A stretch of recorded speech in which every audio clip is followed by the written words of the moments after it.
The strange but true stories featured on this podcast contain details some people may find unsettling. Listener discretion is advised.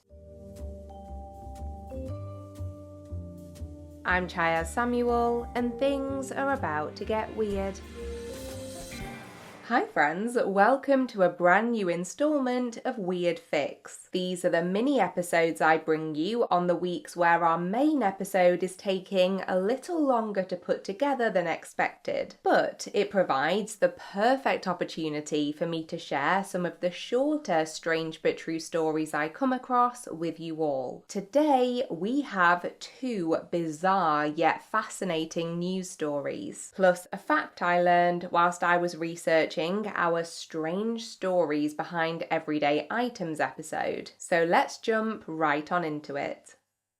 Firstly today, when you think of Mount Everest, what's the first thing that comes to mind? Call me weird, and many have, but ever since I learned about the estimated 200 bodies of the souls who have perished on the mountain and whose remains have never been retrieved, that's all I can think of when the topic comes up. And arguably one of the most famous bodies which still rests on Mount Everest is that of a man nicknamed Green Boots, a title he gained due to the colour of the footwear he was wearing when he sadly passed away during his climb of the mountain back in 1996. Now, the identity of Green Boots has long been debated. While some are convinced he was a man from India named Sewang Paljor, others are sure that he was actually another Indian climber, Dorja Morup, who was part of the same climbing party as Paljor, and who is believed to have passed away on the same day. But what we do know is that he died during a blizzard in the ominously named death zone of the mountain, the area above the 8,000 feet mark, close to the summit. And in the 3 decades that have passed since his death, his body, which is still visible near the rocky cave where he took his final breath, has become a sort of morbid landmark or marker point on the northeast ridge route for other climbers attempting the treacherous feat. The reason why Green Boots and so many other adventurers who have lost their lives while scaling Everest have never been recovered is because it's just so dangerous and complex. But all of this may be about to change. At least for Green Boots, because the authorities in India have revealed that they have set plans into motion to bring his body down from the mountain as the 30-year anniversary of his fatal expedition approaches. As Green Boots' identity has remained a mystery for so long, this mission would help to provide answers in the case once and for all. It seems as though the belief that the body was that of Paljor was the most widely accepted opinion for a very long time, but the Indo-Tibetan Border Police, the organisation responsible for ordering the mission, are working off the assumption that it's actually Morup who they'll be recovering. Both men had actually been members of the Indo-Tibetan Border Police Force, so that explains the organisation's wish to be involved in bringing Green Boots back from the mountainside. But as I say, the trip will be incredibly risky because it's too high up for a helicopter to fly or land safely. They'll have to rely on incredibly experienced Sherpas and other climbers to undertake the task, which will of course involve them putting their own lives at risk to try and achieve this goal. This definitely ties into a much wider conversation about the ethics of the Everest climbing industry and the immense peril the local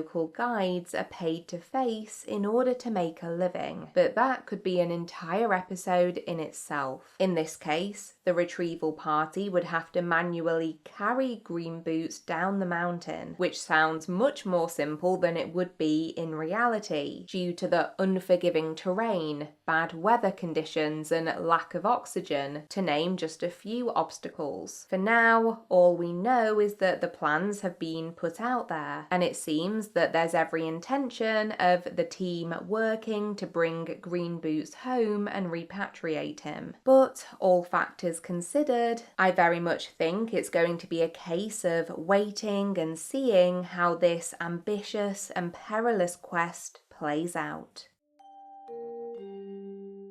Next up, I have something astonishing to tell you. This is one of those spooky, coincidence-based stories that almost doesn't seem like it could be true, but it's been reported by multiple reputable news outlets over the past few weeks. And by all accounts, this really did happen. Meet Josh Smalls, the site manager of a regeneration project taking place at Crystal Palace Park in South London. Back in April of this year, an unusual discovery was made at the park. A construction worker named Crachun Marius Dorin uncovered a time capsule buried underneath the park statue of Sir Joseph Paxton, which was being moved in order to be properly restored. He immediately handed it over to Josh, who looked inside and found a note that was written all the way back in 1964, along with a selection of coins. The note explained that the enclosed money had been won on a bet made at the 1964 Epsom Derby, when the writer had backed a horse named Santa Claus. The letter's author, who we only know as P. Wright Patterson, urged whoever eventually found it in the capsule to use the money, or its equivalent modern value, to place a new bet on a horse at the next Epsom Derby, under one condition.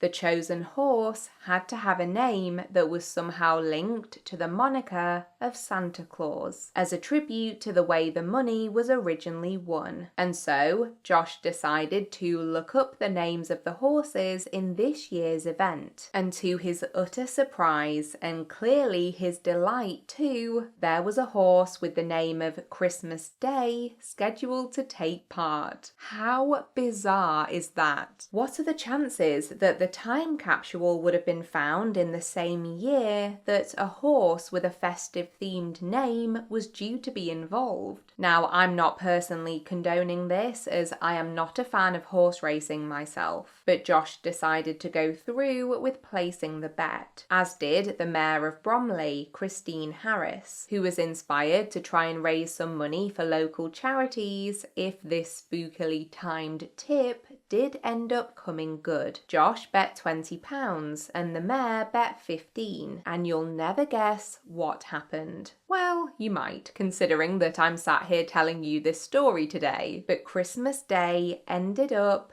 winning. Of course, amongst those who knew about the time capsule note, the reaction was that of complete bewilderment. The Crystal Palace Park Trust even put out a post on social media claiming that, quote, the park's time capsule prophecy came true, which you have to say is accurate. It did come true. But that's not even the end of the weird details in this story. Both Josh and Crachun, the employee who found the capsule, have strange ties to the story that just add to the weird coincidence factor of this whole situation. Josh is from Northern Ireland originally, and actually grew up around horse racing, as his uncle is a horse trainer. Of all of the sports, how odd is it that the note related to the one he has the deepest personal connection to? And as for Crachun, he's from Romania, and would you like to guess what his name translates to in his native language? Christmas. I honestly can't believe that this story didn't gain more traction earlier this month. There are so many coincidental details packed into a relatively brief tale, but as soon as I heard it, I knew I had to tell you about it in Weird Fix. Now, if I can just find a time capsule with a tip for the Euro Millions, that would be a very welcome discovery indeed.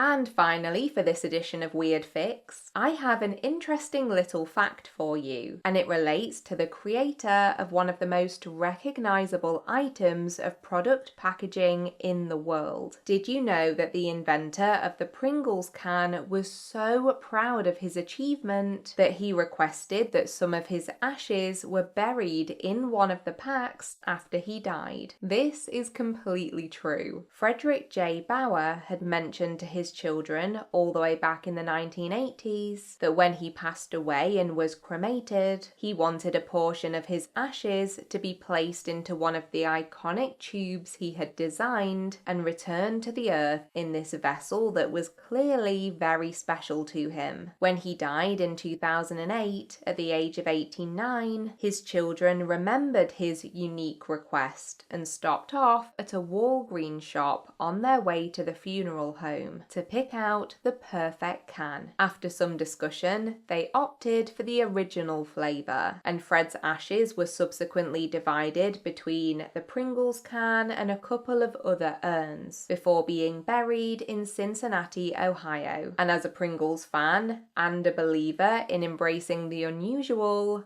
I thought this was brilliant.